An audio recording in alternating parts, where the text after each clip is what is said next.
सब कुछ वैसा ही है जैसे इस तनाव की शुरुआत हुई थी। अमेरिका हमले करता है, ईरान नजदीकी देश जहां पर अमेरिका के बेस है उनको टारगेट करता है। आप देखिए दोनों के बीच जब वार पलटवार हो रहा है तो फिर से ये हिंसक रूप ले रहा है। ईरान के बुश शहर की तस्वीरें आपके सामने हैं। अमेरिका के हवाई हमले के बाद इमारतें जलती हुई दिखाई दे रही हैं।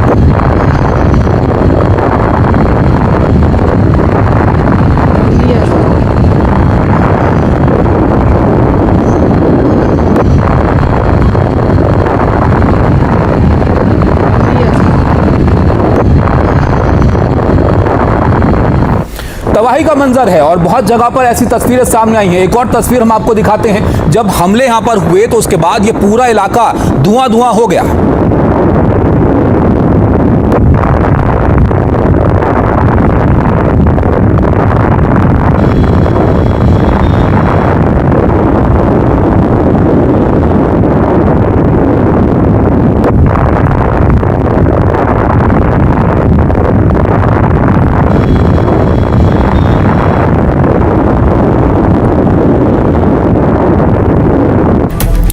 लेकिन सवाल अब यह है कि जो बातचीत की कोशिश हो रही थी उसके बाद अचानक से ऐसा क्या हुआ कि तनाव यहां पर पैदा हो गया। और एक और सवाल यह भी कि अब क्रूड की कीमतों का क्या होगा, क्योंकि स्ट्रेट ऑफ हॉर्मुज एक बार फिर से इसकी एक बड़ी वजह है। चलिए इसको भी जानते हैं और विस्तार से इस पर आपको जानकारी देते हैं। ईरान अमेरिका में हॉर्मुज के चक्कर में सीजफायर टूटा है। जहाजों को निशाना बनाने के आरोप में अमेरिका ने हमले यहां पर कर दिए हैं। तो अब ईरान ने हॉर्मुज बंद करने के लिए धमका दिया है। ईरान धमकाते हुए कह रहा है कि अगर हमले किए तो हॉर्मुज बंद कर देंगे। और ईरान की संसद के स्पीकर हैं मोहम्मद गलीबाफ। उन्होंने यहां पर कहा कि अमेरिका को दादागिरी और वादे तोड़ने की कीमत चुकानी पड़ेगी। अगर आप हमला करेंगे तो आपको जवाब भी इसका मिलेगा।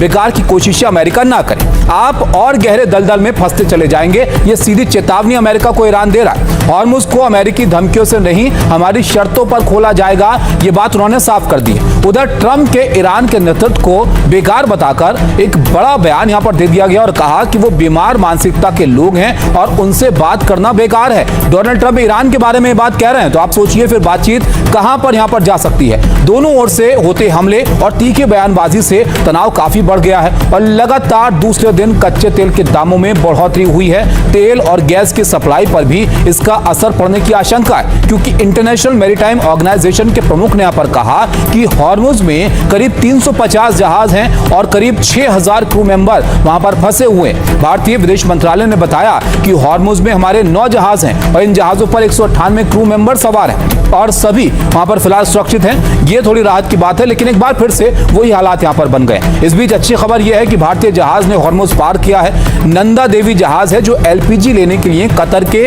रास लफान गया था, इसने हॉर्मुज यहां पर पार कर लिया है। लेकिन स्थिति जस की तस है। अमेरिकी राष्ट्रपति ट्रंप और फ्रांस के राष्ट्रपति क्या कह रहे हैं इस पर, वो भी जरा आप यहां पर सुनिए। उन्होंने कुछ समय पहले फोन किया, वे समझौता करना चाहते हैं, लेकिन मुझे नहीं पता कि वे इसके योग्य हैं। मुझे नहीं लगता कि वे समझौते का पालन करेंगे। यही सबसे बड़ी समस्या है। मुझे हमेशा खतरा रहता है। मैं ईरान की लिस्ट में नंबर 1 पर हूँ। हम बहुत जल्दी जीत जाएंगे।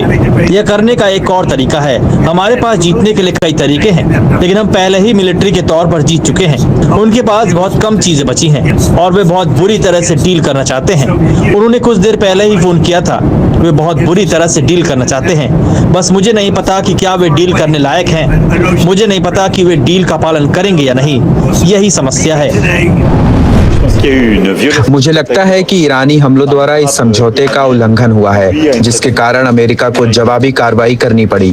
मेरा मानना है कि ईरानियों द्वारा किए गए ये हमले गलत थे, जो स्वयं उनके द्वारा हस्ताक्षरित समझौते का उल्लंघन करते हैं, जिसे इस्लामाबाद में तैयार किया गया था और ल्यूसर्न्स में हस्ताक्षरित किया गया। तो आपने सुना, कहीं ना कहीं दुनिया भर के जो नेता हैं वो इस बात से हैरान हैं कि आखिर ये बातचीत होने की कोशिश जो हो रही थी वो अचानक से यहाँ पर विफल हो गई है। लेकिन तस्वीरें कुछ और भी हैं जो आपको यहाँ पर हम दिखाते हैं, कैसे लड़ाकू विमान की सुरक्षा में यहाँ पर ताबूत जो है वो तैनात किए गए हैं। इन तस्वीरों को ध्यान से आप देखिएगा। ईरान में लड़ाकू विमान की सुरक्षा में ताबूत को ले जाया जा रहा है।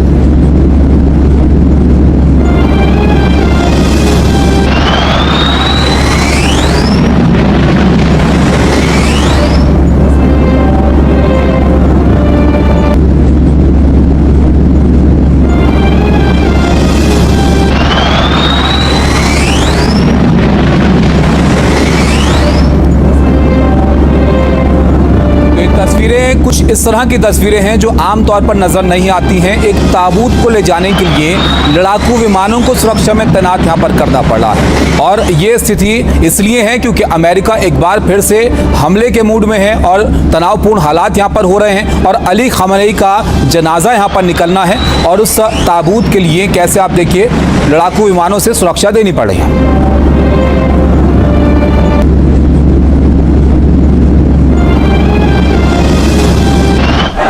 खamenei के अंतिम दर्शन के लिए मशहद शहर में आप देखिए कैसे जन सैलाब यहाँ पर उमड़ पड़ा है क्योंकि इस अंतिम संस्कार के लिए लोग काफ़ी वक्त से इंतजार कर रहे थे और जब इसकी तारीख यहाँ पर तय हुई, जगह तय हुई, तो सड़कों पर लोगों का सैलाब यहाँ पर देखने को मिल रहा है।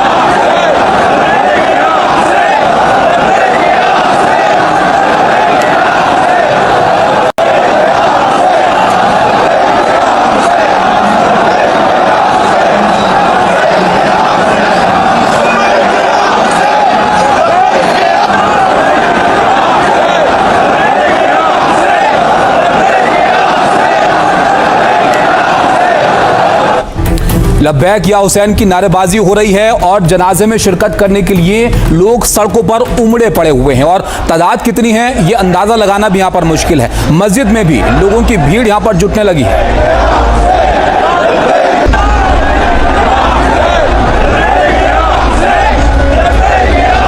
तस्वीरें आप देखिए सुबह से ही दिन भर से जब ये यहाँ पर जनाजा निकलने की खबर सामने आई तब से ही लोग यहाँ पर जमा होने लगे और मस्जिद से लेकर सड़कों तक का बड़ी तादाद में लोग यहाँ पर नजर आए हैं। मशहद शहर है ईरान का जहाँ पर जनाजा ले जाया जाना है अली खamenei का और उनको सुपुर्द खाक करना है।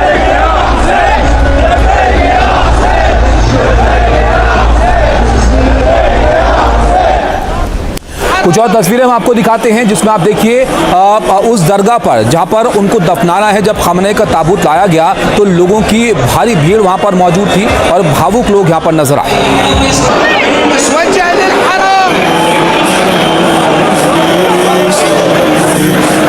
अली खamenei के ताबूत को एक बार छू लेने के लिए लोगों में होड़ यहाँ पर मची हुई थी और आप देखिए हाथों के जरिए ही ये ताबूत आगे यहाँ पर बढ़ता चला गया क्योंकि लोगों की तादाद इतनी ज़्यादा थी कि यहाँ पर हाथ ही हाथ आपको नजर आएंगे और बड़ी तादाद में लोग इस ताबूत को सिर्फ एक बार छू लेने के लिए इस भीड़ में जद्दोजहद करते हुए नजर आए।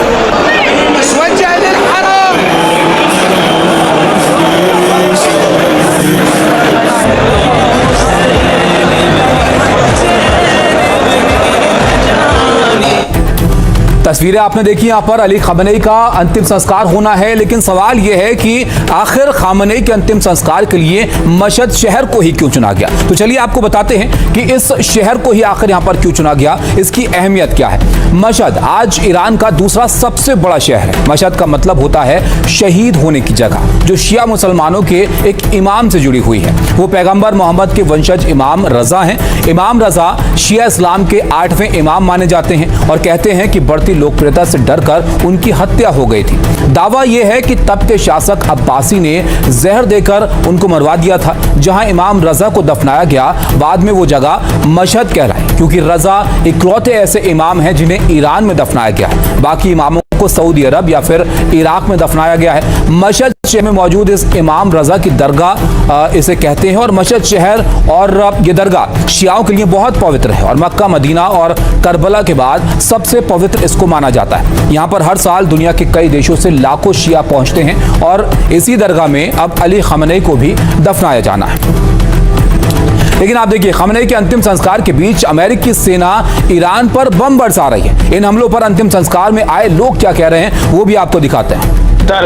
ये लोग दुश्मनों को यह संदेश देना चाहते हैं कि वे अपनी बात पर अडिग हैं और सही गलत की इस लड़ाई में इराकी और ईरानी जनता एक है। इराकी लोग सही पक्ष और इस्लामिक रिपब्लिक के साथ एकजुट है। ईश्वर ने चाहा तो वे दुश्मनों के गले पर एक हाथ और एक तलवार बनकर खड़े होंगे। इराक की जनजातियां और खासकर करबला की जनजातियां महान आयतुल्लाह अली खamenei के अंतिम संस्कार जुलूस में शामिल हो रही हैं। उन्होंने इस्लाम और इस्लामी दुनिया के लिए बहुत कुछ किया है। वे वैश्विक अहंकार और अमेरिका इजराइल के हमलों के खिलाफ डटे रहे। उन्होंने सभी उत्पीड़ित देशों का समर्थन किया। अंततः शहादत प्राप्त समाप्त की। जैसा कि इमाम हुसैन ने कहा था, खून तलवार